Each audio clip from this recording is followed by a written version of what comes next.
I do want to let you know this is an elimination series. We got 2 more series today. This one right now, Nigma versus Beastcoast, and then after that we have yet another lower bracket matchup. We're going to fill you in on the whole bracket once we actually do keep on trucking throughout the day. What do you think, Kyle? That was pretty thorough notes, that's all. Cheever's notes. Yeah, they're Cheever's notes. Yeah. Cheever's notes are just absolutely next level. I mean, the best part is she does like the bubble letters. But the bubble letters like mean stuff. Like the bubble letters are reserved for like matchups. Yeah. So like if you see the bubble letters, you know it's a different matchup. Yeah, and Cheever's notes are absolutely incredible. Cheever is that way you can see it from a distance if you somehow forget like what the other team is, you know? It's just like it's very helpful. It's very helpful. Well, I'm not a fan of Cheever's notes. It's normally do the dishes, dry the washes. All right, well, an early Doom pickup. That's always going to feel good. You can potentially Grimstroke them as well, depending on what Beast Coast get in return. There's Treant Protector. I never hate a Baden against it. What else is left?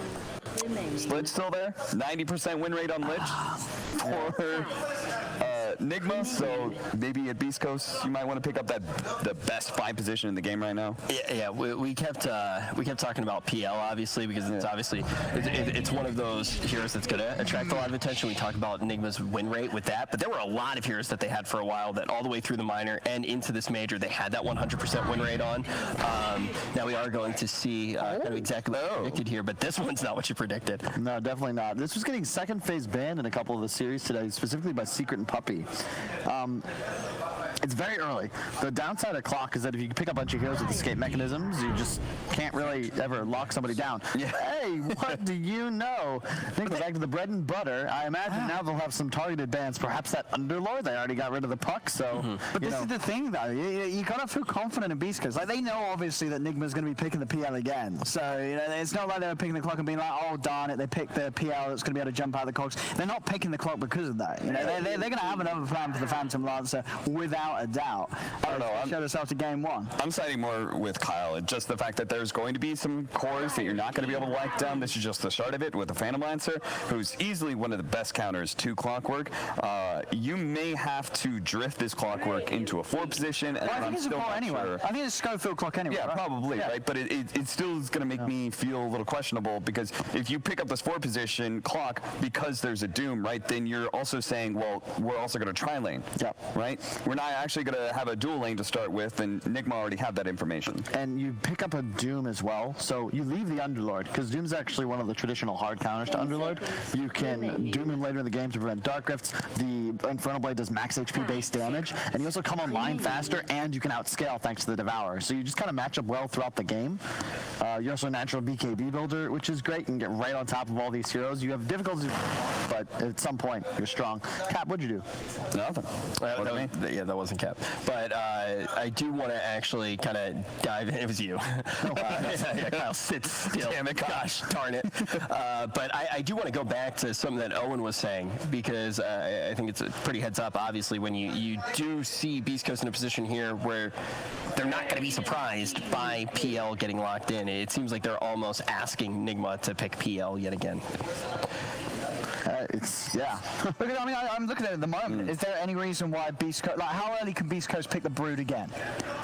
If they just want to do a similar approach, because they're banning the Brood is the answer to the OD, more specifically, not necessarily. But you don't think because of the pace that the Brood can play against, like, you feel that was the only reason? You don't think it was just their way of saying we can play a game faster than Miracle's PL can? The thing is that OD just can't play Dota in that game, and I don't think you're gonna be able to pick it 4th here when Nigma's got 2 cores left and have that same sort of matchup. PL's annoyed by Brood, but you can play against it throughout the game.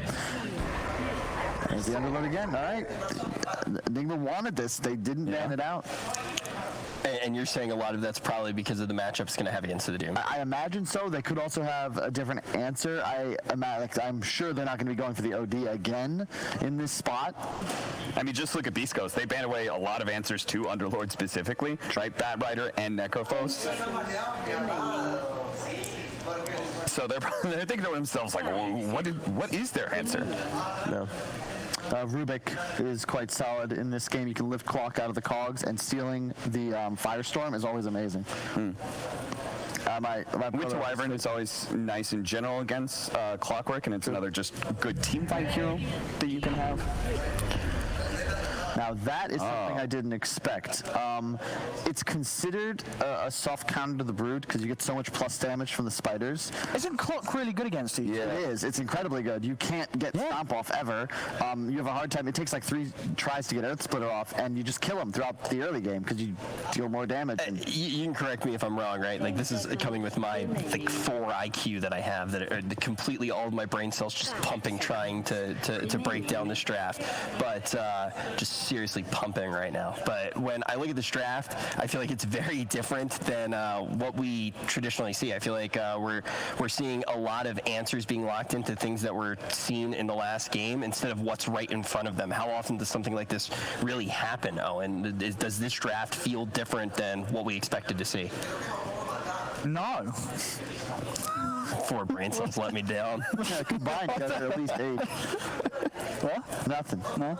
I shouldn't ask Owen that question. Like, I asked Cap. Like, Cap would have had my back. I don't think he would have. Confusing question. That was a very long question. I used 4 sentences for like 3 words. 2 questions. It's not one of those open AI questions, so they just sort of got a machine to put a sentence together. Here's basically what happened. We're getting like a real person.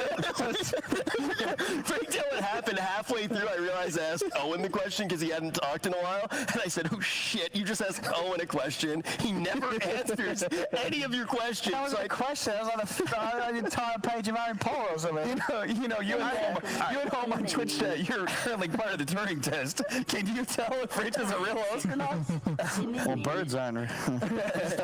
We're not talking about Not your screenplay. We're not. Lifestealer, he's not waking generally up chat speaking, yet. He's going to be fine versus Elder Titan. He actually does good against the Doom's early pressure because he doesn't care about Scorched Earth. Your Feast is able to constantly keep you sustained. He's also a high HP, low armor hero. So Lifestealer. I mean, it's the same draft as last game. It's just a clock instead of the puck, right? Everything else is going to do the same stuff, and that worked out so well. When you say it like that, it is a lot simpler to understand. A lot easier to understand when you want to like that. The thing is, Lifestealer is also just a great hero in the patch. It's also arguably like one of Hector's favorite top 3 heroes. When it was meta in the past, that was his go-to. Shifted out, but now that it's back, it's just great. It's awesome against ET. You just rage through the spirit, through effectively everything. You also you're not affected by the aura anymore.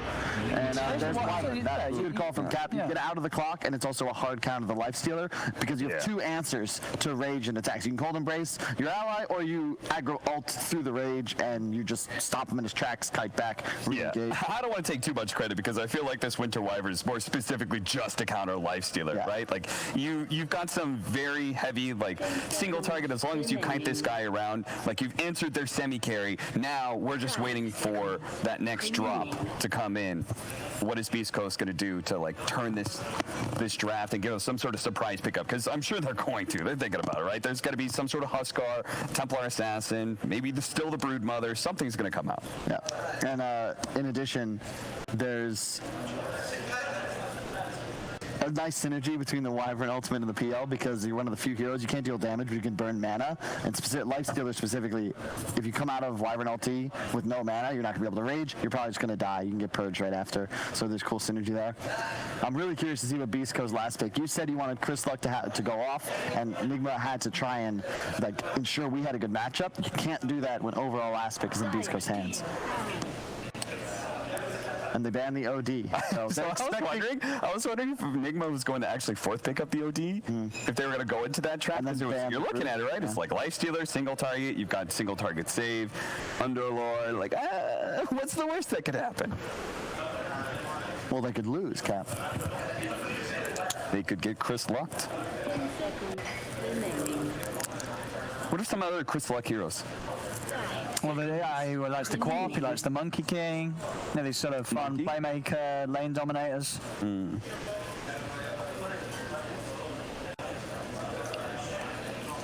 The question is, what do you ban out? And what do you play if you're Nigma? Now, you're playing against Lifestealer. I've got a theory here. Wind Ranger. Yeah. I was going to be temptation there. That is a bold call. Or Templar Assassin. What? Oh. Ooh, I like this actually. Although it's typically very bad against clock. His clock pick was genius. He thought to the future. Realized Nigma was going to pick all these heroes that are terrible against clock, and then he picked it before they picked him. Yeah, I even like clock against Wyvern because you can rock it and find him in the trees. It's like Well, why do you get in a situation like that though? Obviously, the clock picked very early on. I think they wanted something fast. They don't want to get like run over by Beastcoast. Other than that, it's got like pure damage, so a lot of bursts to be able to take heroes out. But yeah, Crystal Templar Assassin, I don't like it against Phantom Lancers so much. It's not ideal, but it's just that it fits what Beast Coast want to do, right? Yeah. They want to play fast. It's in effect, that's what's so cool about Beast Coast's drafts, because even though the heroes change, they all sort of fulfill the same play style, right? They do the same thing for the draft. Schofield's going to play Clock like he just played Puck. He's going to disrupt the team fights, initiate. You have Crystal on TA, much like Brood, he's going to spam jungle, push lanes, acquire map control. Instead of spiders, you have traps, and he's going to try and play fast and just crush Nigma. And honestly, I think they've got a pretty good shot to do it. Yeah, what I do like the twist that Nigma has made in this Lina pickup. I said last game I wanted to see Weehaw on like something that was faster paced to be able to set the tone of the game. They also picked up more team fight, so they can out team fight Beast Coast. I think that was two things that they just kind of like twisted in their draft. They said, okay, last game we could have won. We just need to make these small alterations, and we could still do this. Do you feel like those small alterations could potentially be enough to take the victory for Nigma and tie the series up? I actually think so. I really do think this clock pick has ended up looking very, very good. This last pick, Lina, looks incredibly vulnerable. I think it's going to be another game where Weehaw could struggle heavily because of the draft that Beast Coast had picked before he even came out with the Lina. I think they sort of picked themselves into a very tough position, Nigma. Yeah, I mean, this is definitely not the time that you want to be in a difficult position here. Their backs are against the wall, as they do say. This is an elimination series. Only one of these teams can move forward. The question is Beast Coast going to eliminate Nigma after this?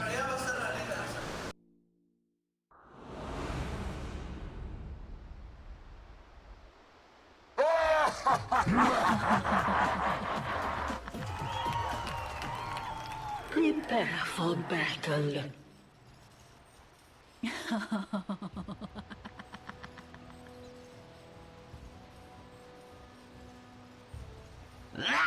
Rattle 'em, yeah!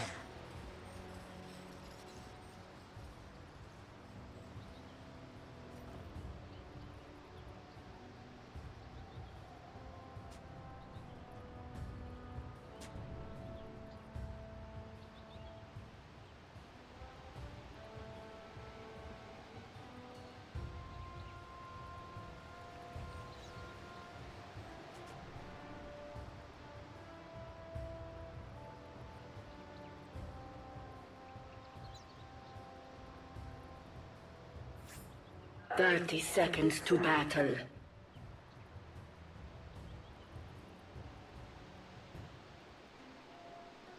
All right, welcome back, everyone. We have game number 2 of Team Nigma versus Beast Coast. And what do you think? Do you think the boys can do it, or do you think that Nigma's going to come back with a passion and they're just going to crush them? Moxie, you heard the panel. Kuro drafted himself into a bad spot. Maybe because he was like, all right, you little shits. I drafted everything well for you in that last game and you lost. All the lanes were perfect for us, but we lost. Now I'm going to pick something more difficult for you and force you to perform better. Maybe that's the That's a scary captain that's like, you did too well with things being handed to you, so... Did you ever see him taking it off his belt? Like, he's scary. Like, 3 persons in this world that scare me. It's my dad, Kuro, and Puppy. Like, come on. Yeah, but how do you get mean to GH, right? Yeah, that's true. He's a saint. You can't. He's a saint. But he's one of 5. He's one of 5, so you can get mad on the other 4. Put the extra honest on everyone else. Got it. Yep. This matchup as well, I think this was, I don't know for we. Lina is decent in the lane. Let's just see the They're really just slugging away down here. Hector, he doesn't get it. It's going to be first blood going this over time to the around, if you remember in that last match, same situation happened, but it was Beast Coast that got the first blood. So perhaps maybe this is an omen of bad times up ahead for Beast Coast. But Yeah, it's just one death each, nothing special. They have to be careful. You're playing versus Doom and Wyvern. This used to be one of the strongest lanes, not as potent as before because Wyvern isn't played as 4 as before, right? But it's still strong, even for an Ix. You have to be careful. And we've had a lot of attention being brought to Schofield's clockwork, right? They were talking about it in the draft, how, hold that thought, as Curl, bottom lane, is going to try to body block here from Mind Control. They don't want to allow him to get this kill, but he's just got that Fairy Fire. He's gonna go for the dive. He's going to try to get the kill on Curl, but he's just juking around the tower. He may have overcommitted on this. They'll turn back around. They'll get the kill on Stinger. He popped Salve, popped Fairy. They used everything they had to get that Kuro kill, and now he Arctic burns, and now they even turn on him, and now he doesn't have rage. Now he is getting body blocked by Mind Control. This is feeling real bad right now if you're Hector. They won't rejoin though. Stinger is here. He's got full health, full mana.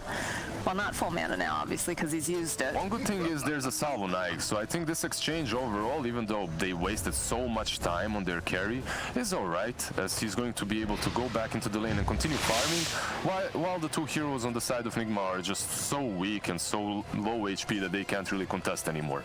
Talking about this mid lane, TA A2, we 11-5, he definitely plays Lina and TA on a different level, that is, so he understands this matchup inside out. However, you don't have to be really good to understand that TA at some point just trashes Lina later on in the game. You get that blink and suddenly we has to be super defensive. Look how low Weeha falling in this mid lane. Does have the salve though. And you have to keep in mind too, you know, Weeha, amazing mid, but Chris Luck, this is literally his best hero is the Templar Assassin, so he's gonna know this matchup pretty well, and he should be able to harass. And already, look at that, Weeha's health is just starting to fall. Yeah, it's he a tough just salved matchup. up, he just salved up, that's it, yeah. He has to be careful, he's dropping super low here.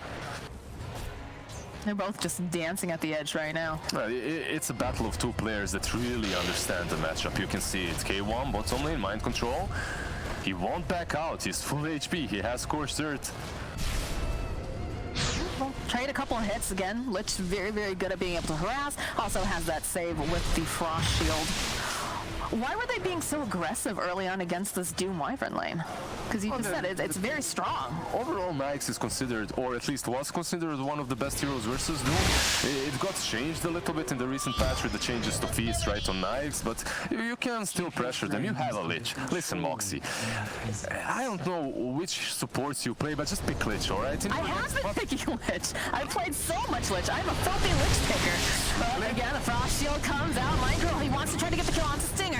Stinger popping back around, and he's able to go and throw out that Frost Blast. Will eventually get taken down, though, by Kuro. Yeah, but at the same time, that's a perfect... Oh, look at this. The rotation over to the mid lane. Chris Luck trying to get over into those cogs. He's just holding Weeha in place. He's going to chase after him with that battery assault. Chris Luck, there's the LSA coming through from Wee. I think he's pretty fast. I think he should be able to get out here. Oh, Chris Luck, you need to be careful. I believe someone told me, it was Kazu, that Epileptic Kid from Virtus Pro has the most pings in one game. He holds the record. He pinged like 9,000 times in one game. I'm surprised Chris Luck wasn't pinging that clock a little bit more to break those cogs so he can come in and start hitting the Lina. That's the only reason we survived. Well, if he moved over, would he have still been able to get the battery assault on? Yeah, he would. It would have, okay. The battery assault would have still worked.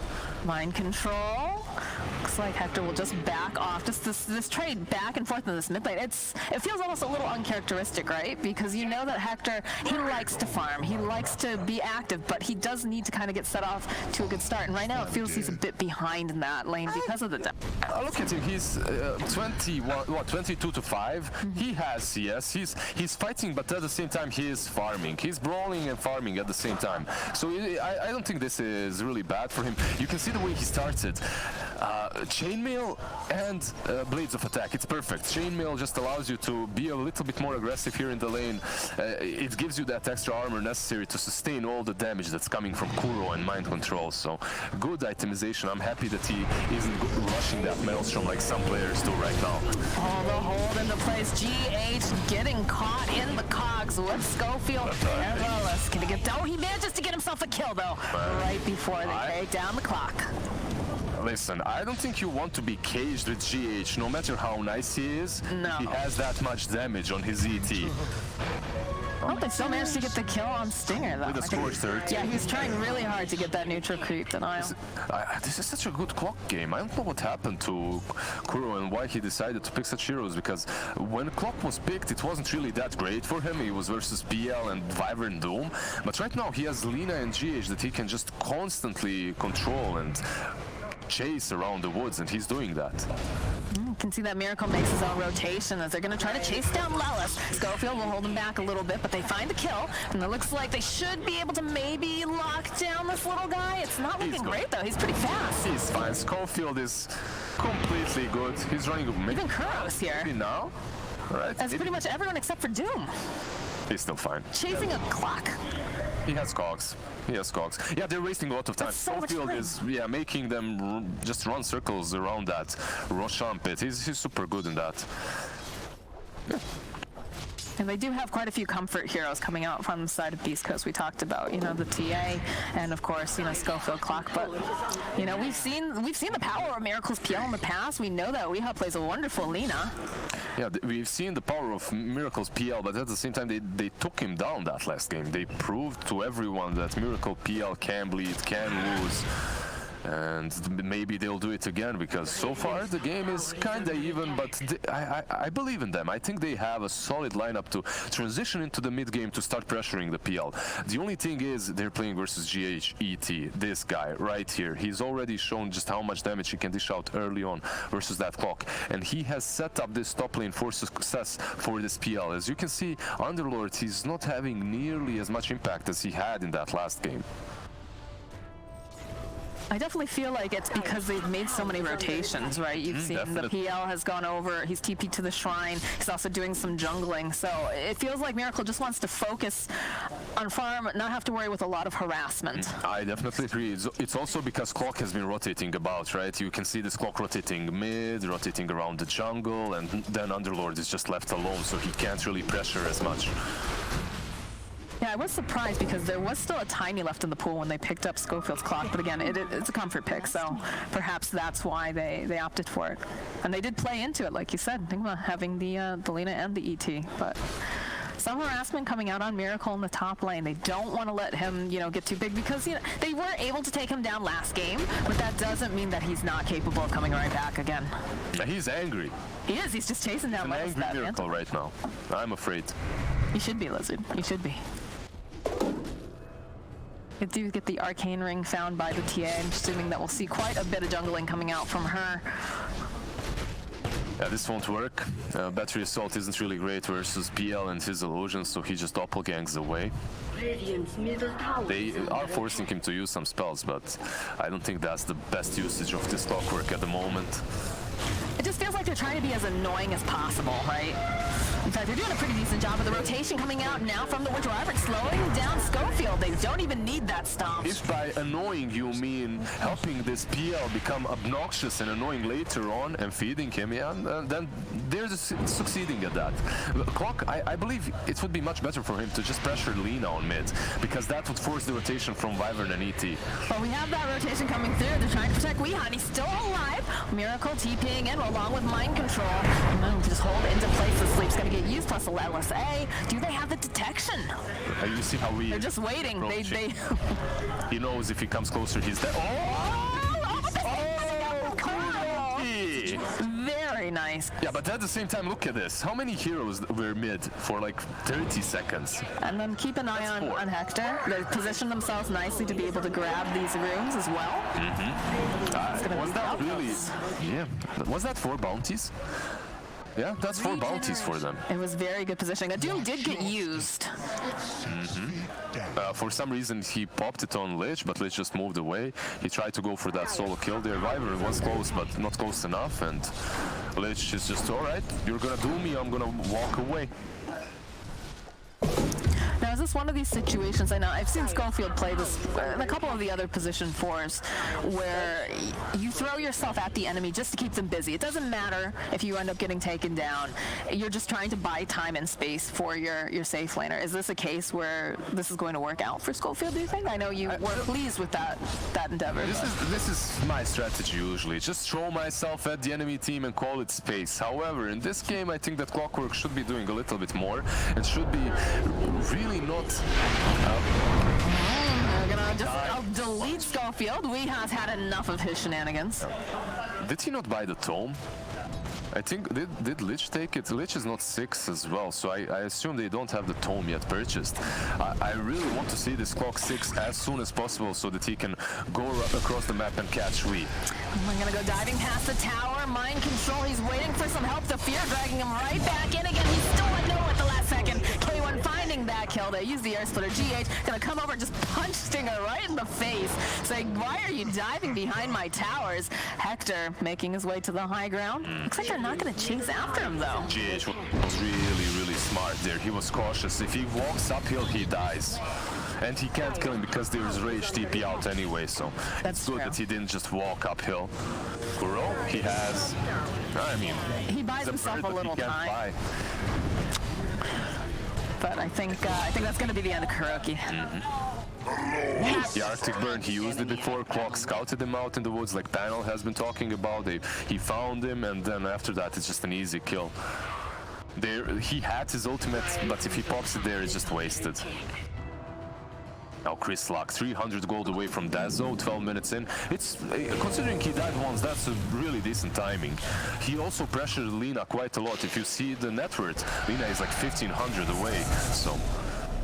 Look at this harass coming out. They're just trying to rotate Weeha so he's able to find some farm and do a bit of harassment as well, but... I love those movements from Hector. They're very well thought through. He goes for Lina. He knows he can't kill him, but these kind of movements... Oh, he's sitting so low right now. Weeha turns back around onto Weeha. He's trying to just fight through. He can't do it. Caster's Curse. I was just praising him. I love those Hector's moves. He knows exactly what he's doing. Hector?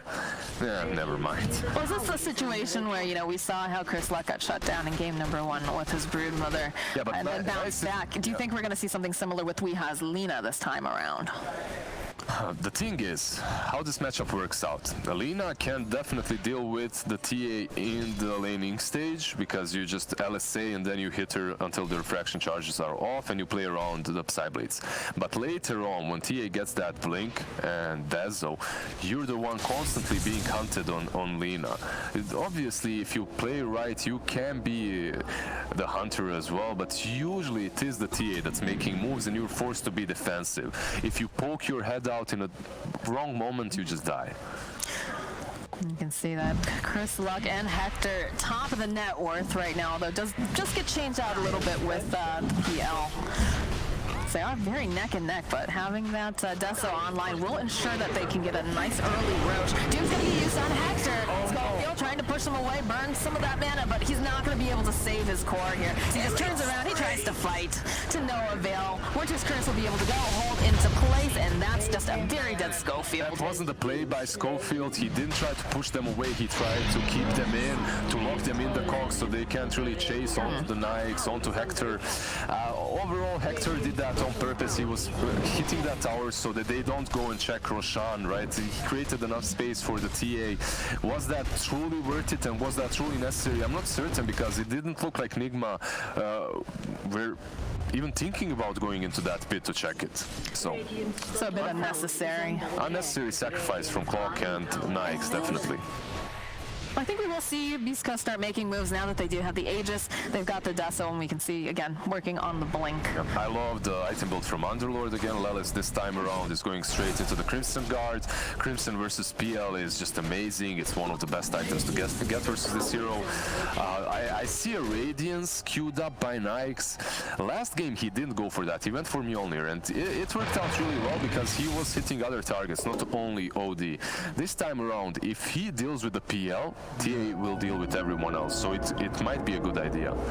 Also, it's very good versus Winter Wyvern, getting these magic damage dealing items. Getting those procs, right? Yeah. also just great against people who are on the squishier side and making sure that they have less mobility. I love Imp's Claw. I just love it on such heroes like TA.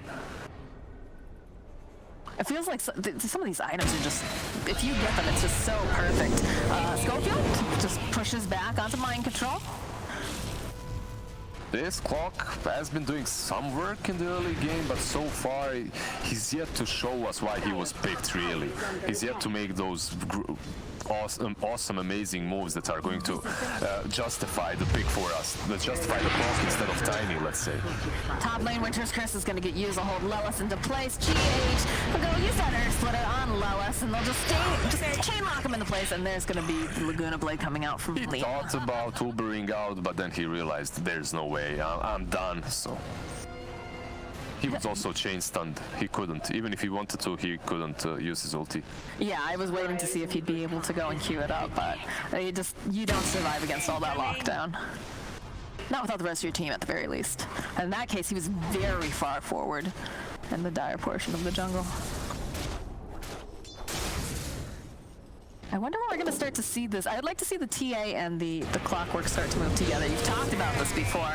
In fact, there's the Clockwork just pushing back again, but he needs to be really careful because Miracle's just going to run up on him and beat him down.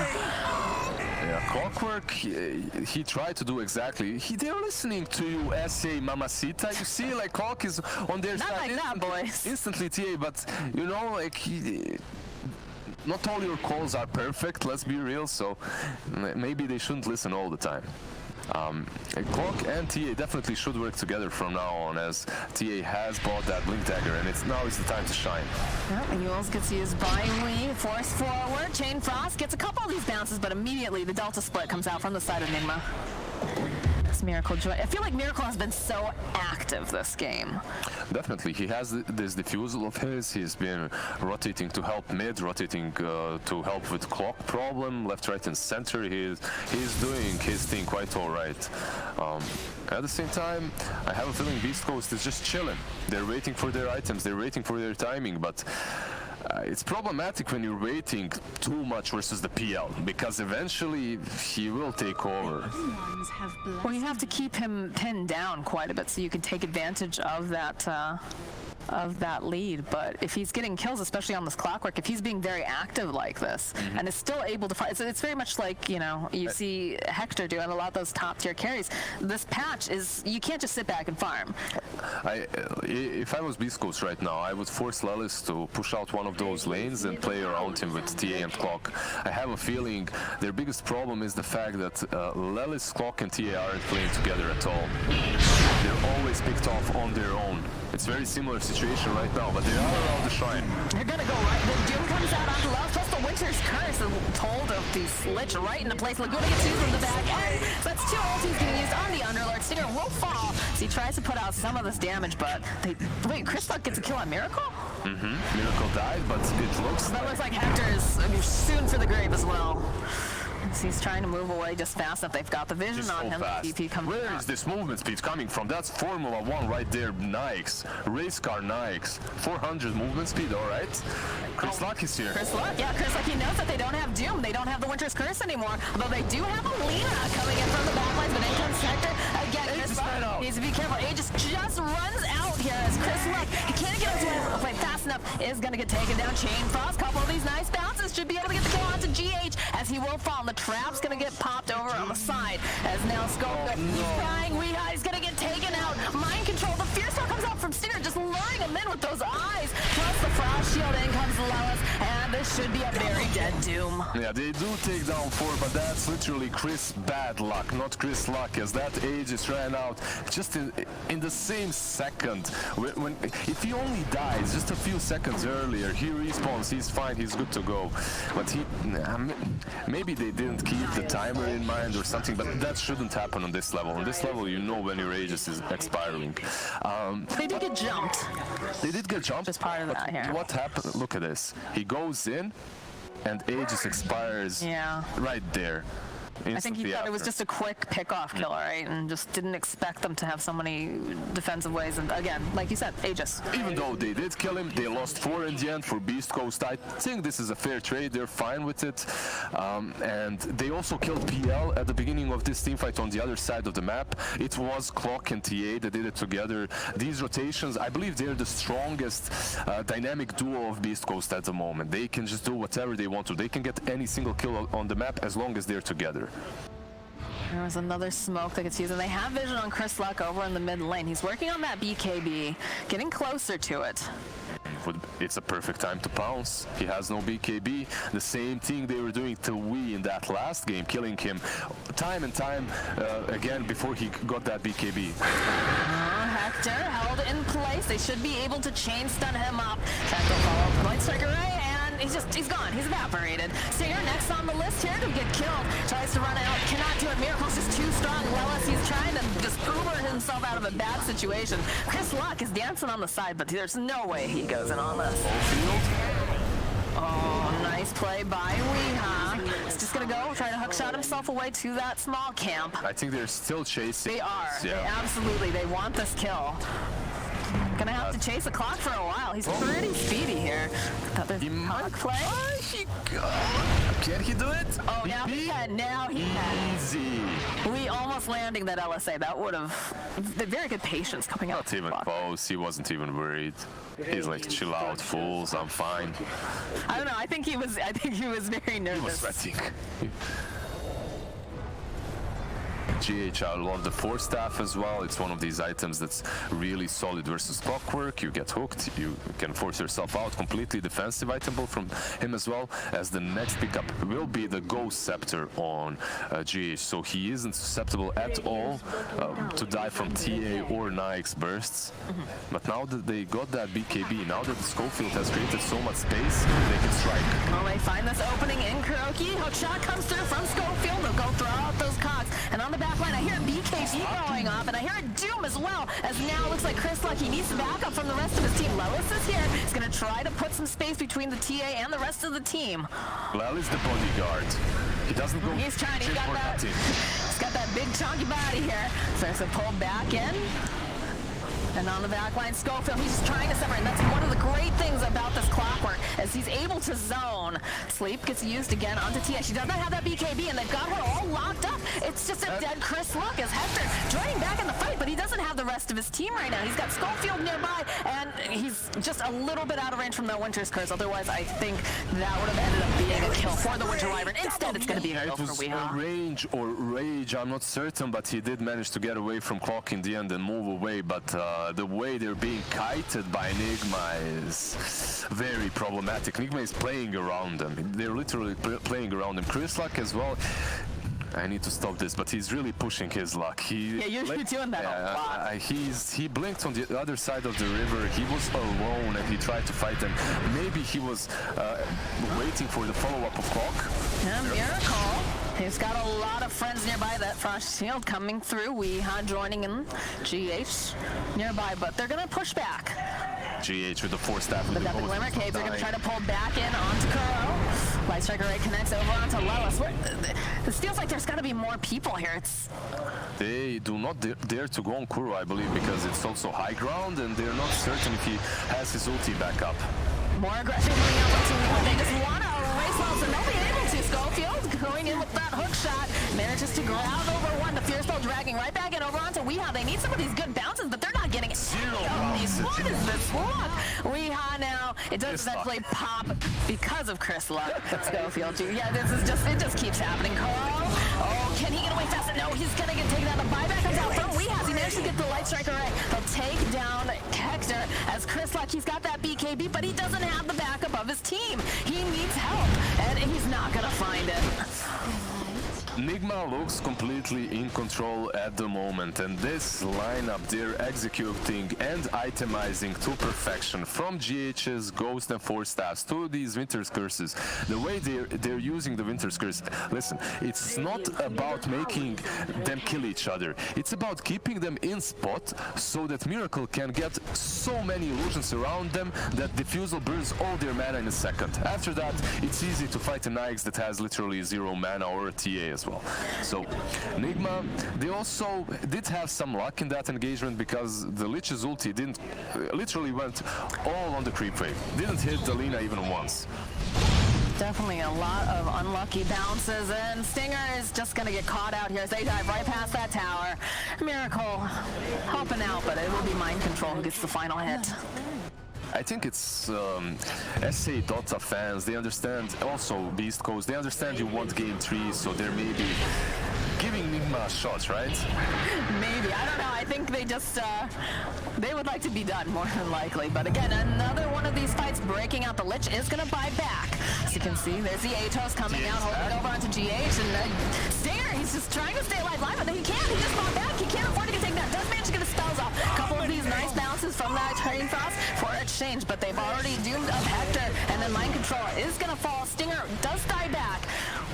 And there's a lot of illusions just wailing away over onto Hector. That's a dieback from Lich. At the same time, you killed Doom and you forced the Doom and the Winter's Curse, right? So if Roshan respawns in a second or two, and it actually has respawned, you can perhaps go and force that Doom buyback. That's all on Beastcoast to realize that they have this opportunity to go for that big objective. But instead, sadly for them, they're going for the tier 1.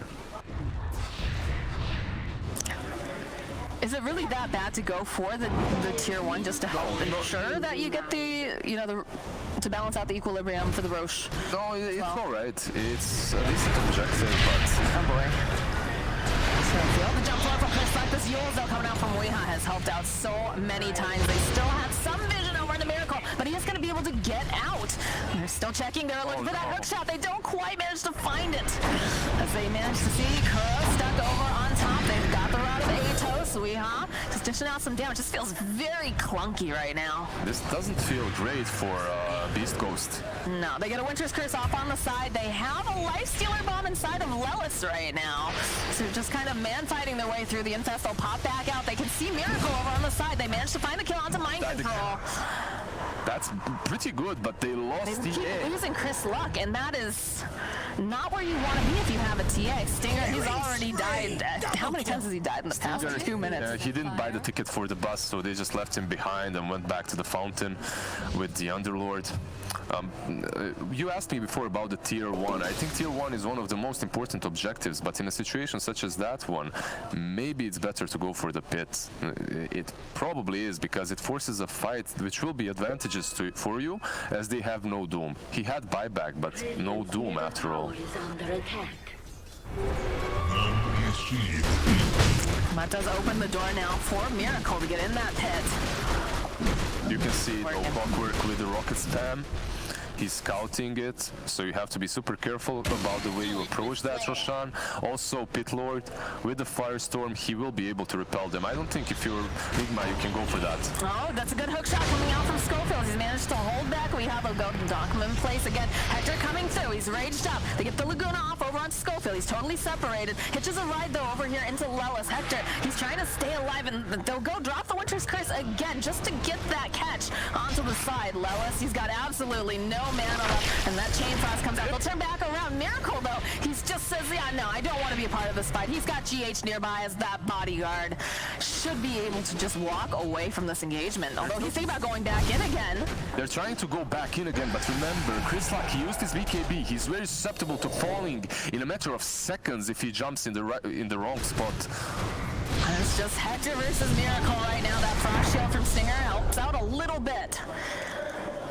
You can see these wards from Nigma, they're allowing them to fight around here.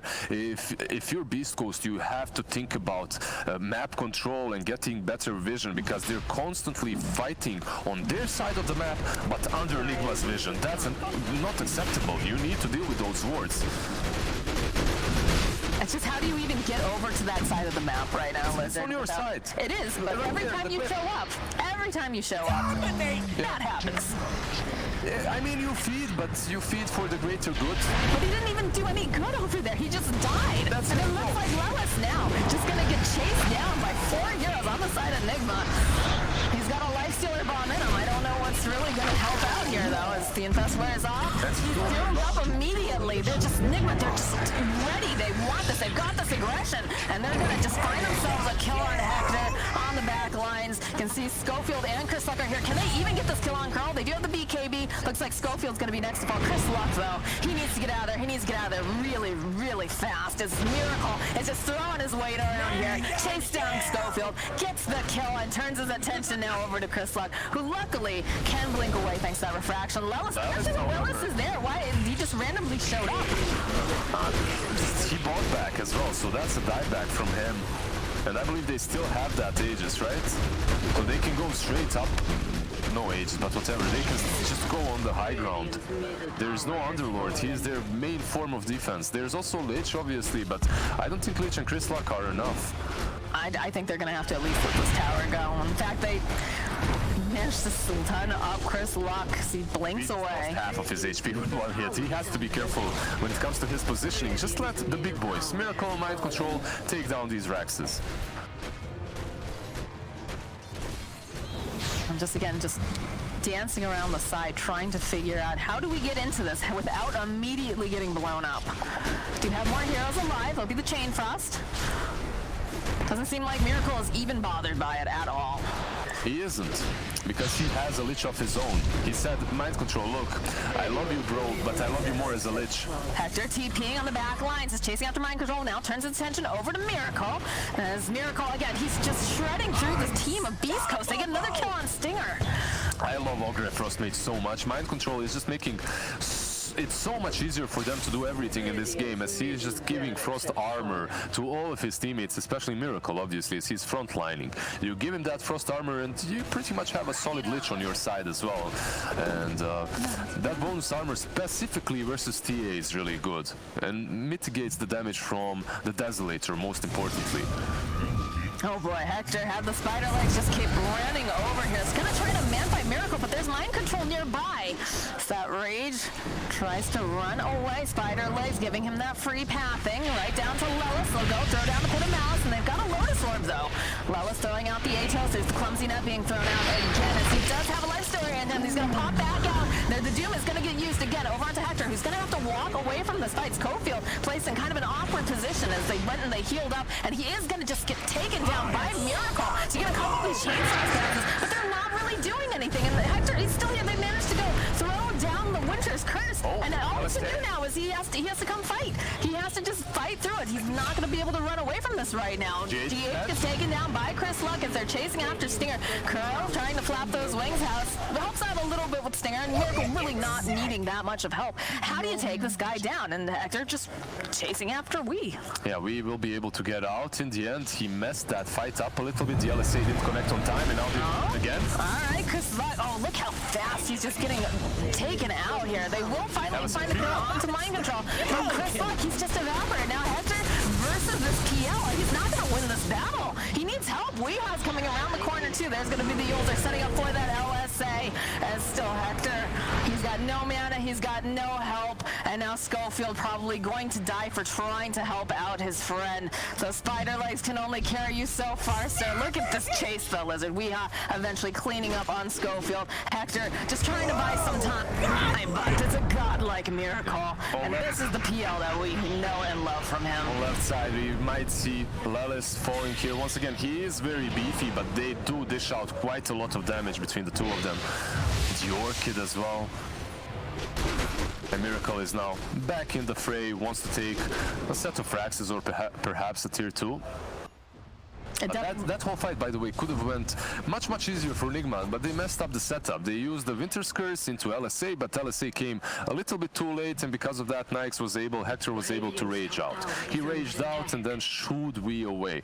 If that didn't happen, they blow up the Knights, and then they could take a clean fight and perhaps even push this high ground on the top lane a little bit faster. So a little bit of luck for Beastcoast over here, but the game is still in a really grim spot. It just feels like Miracle has hit the stride, and he's just not afraid of anything. We watched him take the Chain Frost to the face. A couple hits from the TA just felt like a tickle. They don't have the damage anymore. He has Butterfly and Hearts and the Greater Fairy Fire. How do you even take him down? That is the question that Beastcoast is trying to figure out, Lizard. And they'll find Lelis and just... He's gone. Yeah, he was trying to see if Pit of Malice plus Firestorm is going to do the thing, but it didn't. This PL is just so incredibly strong. It's gotta make you feel better if you're an Nigma fan right now, right? Because the first game you can't believe it's happened, but seeing him in full stride, being able to man fight pretty much anyone like this. Look at this, Hector, he's trying. He's got the frost shield on, but Miracle's just too powerful. So the plan is to lose the lanes? Is that it? I don't know, maybe. We are finding the kill on Schofield and Hector. He's got to get Glimmer caved up. He can't stow toe-to-toe with Miracle. The GG does get off. Nigma going to bring us to a game number 3. Game number 3, not only for Nigma's fans, but for fans of everyone that likes this game, because the first game was really excellent for everyone from SA. We loved it. We love a good comeback. Broodmother was amazing. At the same time, we really do love a good comeback from a team